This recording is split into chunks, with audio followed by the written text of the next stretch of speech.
On this first holding play, we're going to take a look at a grab and restrict, and we're going to be focusing on the action with the tackle and his man right here. So let's just keep an eye on what happens. At the snap, we'll have an engage, tackle gets beaten, kind of turns 22 around right there at a spot. So we get a flag for it, and let's go ahead and take a look at it. This is a pretty good grab and restrict here. As long as the right tackle can keep his feet and stay in front of his man, we're going to be pretty good. But what you see right here is 55 has clearly gotten beaten to the inside. 22 has gone inside of him. 55 is in a bad position. At this thing, he can do one of two things. He can either get his feet back in a good position, or he can push the defender wherever he wants. Instead, he holds on with the left hand and actually jerks him around, causing 22 to lose his step completely. This is a material restriction. 22 has lost his feet, he has lost his balance, he's lost any athletic moves he could have, and he's lost any ability at this point to really play the ball. Is it material? Yes, not only because of that much action, but because the ball is still in the pocket. This is still in the area of the point of attack. So this is a clear grab and restrict, good call for the holding. This is one we would want to pick up every time. We're going to take a look at another restriction coming from the right side here. And this will be another grab and restrict. The right tackle this time grabs on and just doesn't let go.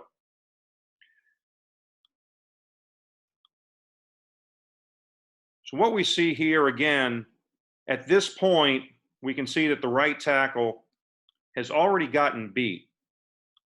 He's in a bad position.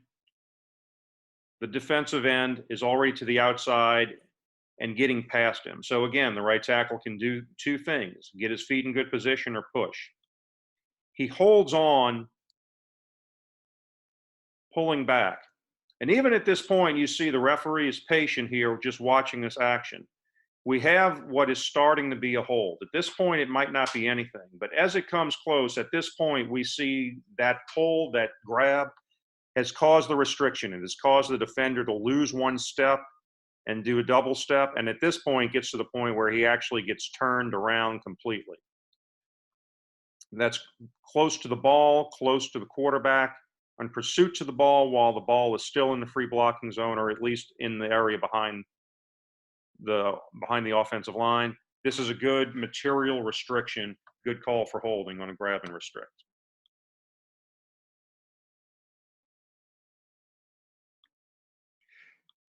See these sometimes. We're going to watch the action by the left tackle. Initially, we're going to get some good contact on head up, but then 71 will go ahead and grab and do some other things.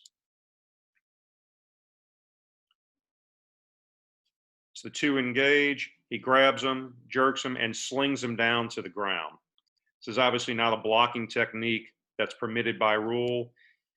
One giveaway right now is 71 gets hands outside the frame and then inside the jersey. But as he comes down, this is not just a push, actually pulling his guy down from around the entire body. This turns from a grab and restrict to a throw down to the ground. Is it material? Yes, it takes him on the feet. But is it near the point of attack? Yes, because when this action is happening, the ball is still in the passer's hands. 71 has now restricted the ability of the defensive player to either play the quarterback or at least come in and try to disrupt the pass. This is big enough where we would want this called as a holding foul. We're going to take a look at this time on the right tackle, number 71. Again, beats his man, or loses his man. His defensive man beats him, and the only thing he can do at that point, because he loses his own balance, is to reach out and trip him. Everything is good so far right here. Again, the defensive end has come in. 71 has an option: get back in position or push. Instead, At this point, he reaches out and grabs, and when he gets to the ground, swipes at the defensive player's legs, tripping him. This is a good example of the tackle category of holding. It's material restriction as it takes the player completely off his feet, and it's very clearly near the ball carrier and at the point of attack. Another holding call that matters, and this is a good holding call here for a tackle category restriction.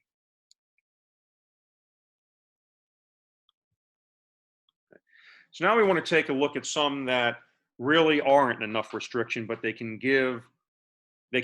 appear to be holds, but they're really not. And we'll take a look at this action here.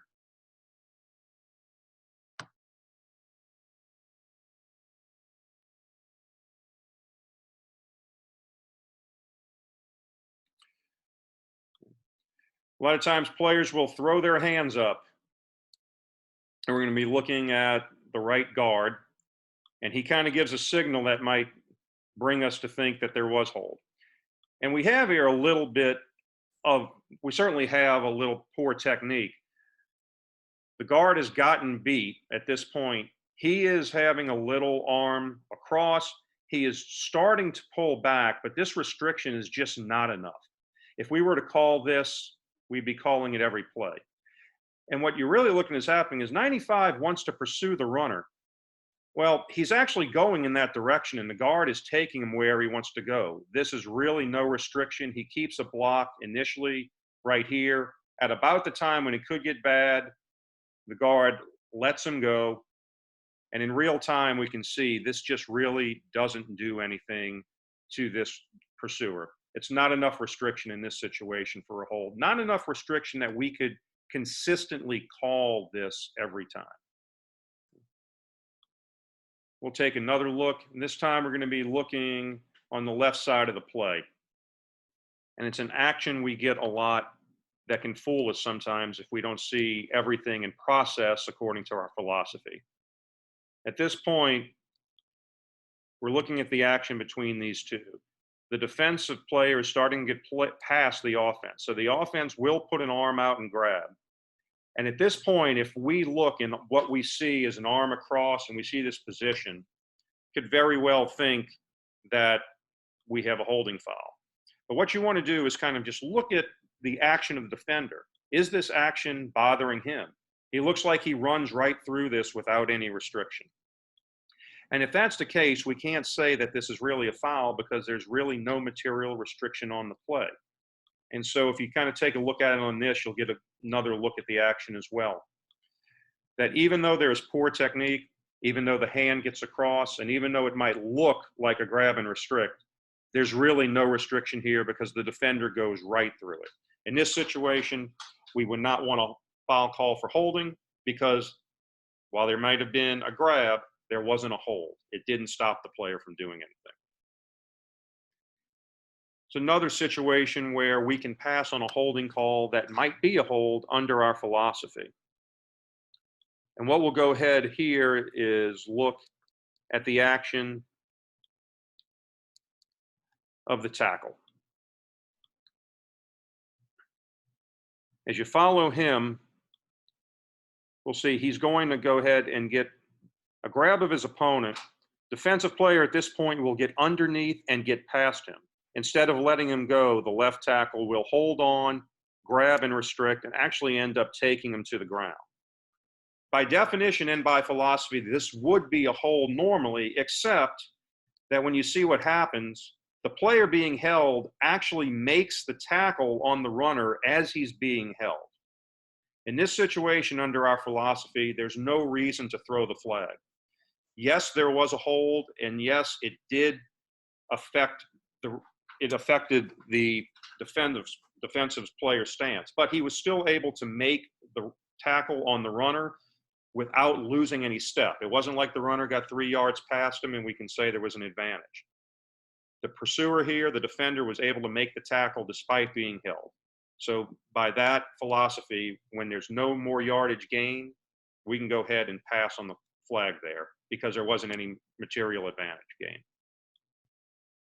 Sometimes we'll have plays that certainly look like a foul and would be a hold, but because the position the defender is in and the position the ball carrier is in, we can pass on it. This is going to be a situation where the tight end from the right side is going to come across and throw a key block. He's going to miss time it a little, but because of what he does, because of his position and because of where the ball carrier is, this is not necessarily one we would want to foul on.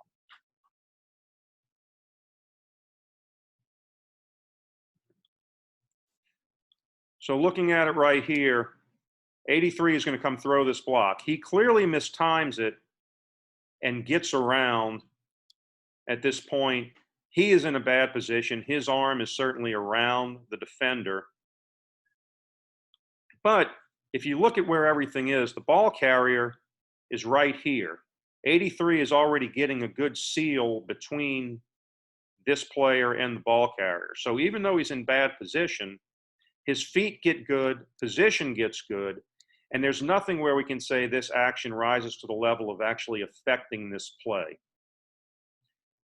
It's if 20 is the ball carrier, he gets inside of this quick, feet are good, there's not enough restriction to where we can say this would affect the play. Now, if 20 was a few yards to his right, this may be different.